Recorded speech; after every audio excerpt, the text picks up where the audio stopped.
As a leader, the most important thing that you'll be doing is make effective decisions. So you need some sort of a framework on how to go about making effective decisions. So in this book that I read, Effective Executive, I found out 5 steps in making an effective decision. So the rule 0 is don't make decisions that are not strategically important, just because you can focus on fewer things. So the step 1 in making effective decision is accurately classifying whether an event or an issue or a problem or a feature or something that you want to do is a rare event or a recurring event, right? So find out, are you trying to solve for something generic or something that is rare? So accurately classify the kind of decision that you're making. And then clearly specify. Step 2 is to clearly specify what the decision should accomplish. Step 3 is to come up with the best solution without any restriction. Step 4 is to come up with an action plan. A decision without an action plan that is not communicated is not a decision. It's equal to no decision. And step 5 is to build feedback systems so that you can revisit this decision in the future to make it even better. That meets the needs of new reality. So 5 steps in any effective decisions that you would want to use as a leader. Classifying what kind of decision it is as step 1. Clearly specifying what the decision should accomplish. Coming up with the best ideal solution.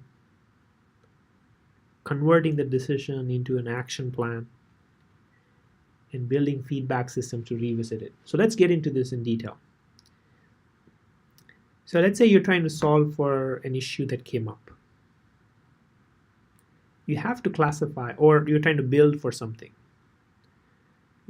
or something happened. When that thing happened, you have to classify, is this a rare thing, or is this issue gonna happen all the time?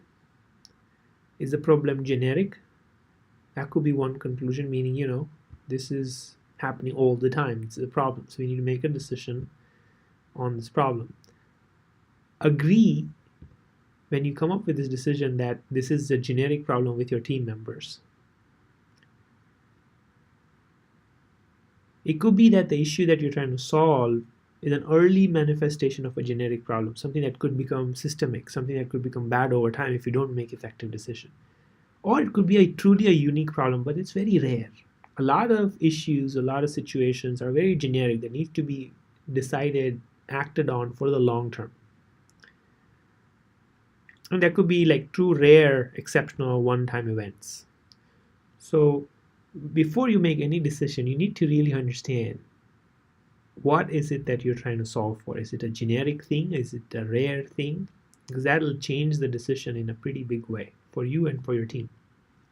So once you know clearly what kind of decision are you trying to make, you have to clearly specify, what are the situations, what are the conditions that this decision should achieve to solve for that problem.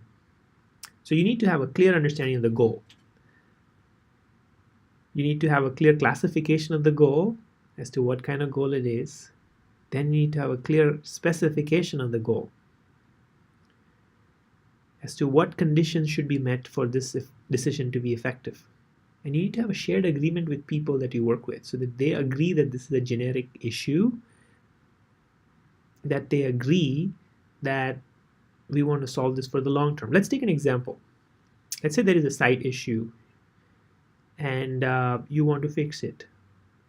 The first thing is to find out, is this a rare situation that there is a site issue on the website? Or is it a systemic problem? It happens all the time and it can happen all the time in the future. So you first need to classify that it is a real issue that can happen all the time. Then you need to specify what is it that we need to do to stop having this issue on the site. It could be that our servers have to be running all the time, that exception should be less, whatever that is. Whatever those conditions are need to be specified. You need to have a clear understanding of the decision, the goal that you're trying to accomplish with this decision. So you need to identify measurable metrics, conditions that need to be met for this decision to be appropriate. And the third step, when you make this decision, first classify, then set specification as to what the decision needs to accomplish. It could be that there's 100% site up. It could be that there's no issues in the next 7 days or whatever that period you define. And the third step, once you define what needs to happen as a goal, then the third step is to come up with the best possible solution without any restrictions or limitations. When you're deciding on a solution, come up with the best possible solution. Remember, at the end of it, when you have to implement it, you will have to have some sort of compromises for it to be realistic implementation of that decision. But do not start with that. Start with the best possible solution to just meet enough boundary conditions that are required. Not more, not less, but just enough. So you need to have a clear specification, and then you need to meet that clear specification in the best way possible. The fourth step is to convert that decision into an action plan. So you've decided what the best solution is. Now come up with an action plan. You will find out that you need to find out who can execute this decision. Maybe you want to have those decision makers in those decision meetings with you so that you can come up with a joint decision. Make sure that they agree with the decision. Make sure that they agree with the boundary condition. Make sure they agree with the classification of the decision. Make sure when you come up with an action plan that whoever is impacted knows about this decision. That you have a plan with milestones as to how do you check for progress for this decision being implemented. And then ensure that the person that you're assigning can actually do the work. It might be that you'd have to do a lot of legwork to support them being able to do the work by getting cross-team collaboration, by actually up-leveling their skills. It could be whatever. It's the leader's responsibility to ensure that the person who is assigned to do the work, to execute on that decision, implementation, via the action plan can actually do it. And that the leader's actually checking. So that's the final step. Build feedback systems so that you can check for metrics, dashboards that can tell you that progress is being made towards that decision implementation. And regularly validate yourself as a leader that things are actually improving. For that, whatever you need, ask the right questions. Ask for metrics. Ask for measurable goals. And remember this, the reason why you need to have feedback systems is because all decisions at some point become obsolete.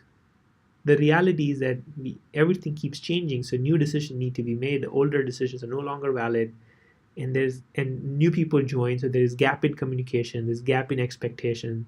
So as a leader, you need some mechanisms to check whether things are actually happening and that you're reinforcing them. You are revalidating some of those new information and adapting based on feedback. So those are the 5 steps. Any decision, anything you want to get done, you need to have some framework to do it effectively. And these are the 5 steps. Accurate classification. You need to know what is the issue really. You need to get the right people involved. You need to define clearly what the goal is with this decision or this thing that we want to accomplish. You need to have the best possible solution and with supporting action plan so that you can actually implement it, and then you can have systems to check that things are actually progressing. So those are some of the effective steps that you can use as frameworks for doing anything. And if we have thought through some of these things, then less issues will happen. And as you start scaling, some of these principles become more and more important. When you have few team members in your team, you could do all of this. But at some point, you need frameworks so that you could do it with 10 people in your team, 50 people in your team, maybe 100 people in your team. So you need scalable ways to make decisions, to achieve anything. Decisions are going to be done at every step. And you need systems and frameworks like these to empower your team members to make these decisions for you and set a pretty high bar on how we look at issues, look at new projects. When we decide on taking them on, is it clear in terms of what is success for that project? Do we have the best possible solution? Do we have a plan in place? Are we tracking things with milestones? Are we constantly checking with reality if we're solving for the right things? So I hope that was useful. If you have questions for me, ask them in comments below and I'll try to get back to you. Thanks.